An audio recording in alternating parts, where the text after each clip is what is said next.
بسم اللہ الرحمن الرحیم۔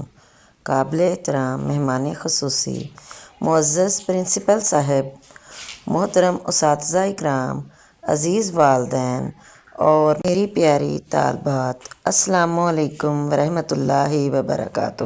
علم کی خوشبو سے مہکی ہے آج یہ فضا، ہر دل میں جاگی ہے امید کی صدا۔ معزز حاضرین محفل، آج کا یہ اجتماع ہمیں یہ موقع فراہم کرتا ہے کہ ہم تعلیم، نظم و ضبط اور کردار سازی کے سفر کو خوبصورتی سے ایک سٹیج پر سمیٹ سکیں۔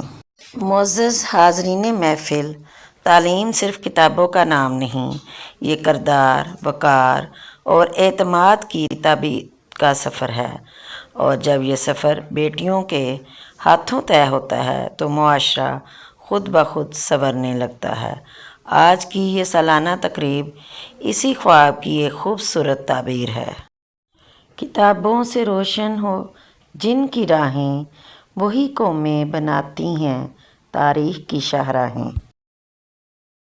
آپ تمام معزز حاضرین کی تشریف آوری ہمارے لیے باعث اعزاز ہے۔ آئیے اب اس خوبصورت تقریب کا باقاعدہ آغاز کرتے ہیں۔ ہر سبق تمہیں دے رہا ہے کامیابی کا پتہ، قلم کی طاقت سے بدلے مقدر کی صدا، کتاب کی سطر میں چھپی ہے تمہاری محنت، محنت ہی بنے تمہاری زندگی کی دعا۔ یہ محفل علم ہے، یہ جشن وقار، یہی سے بنتے ہیں روشن کل کے آثار۔ قابل احترام حاضرین، علم اور تربیت کا امتزاج جب اعتماد میں ڈل جائے تو بیٹیاں صرف کامیاب نہیں، باوقار بھی بنتی ہیں۔ یہ لمحہ مسرت، یہ دن یادگار، یہاں محنت نے پایا ہے اپنا اظہار۔ Like and subscribe my video.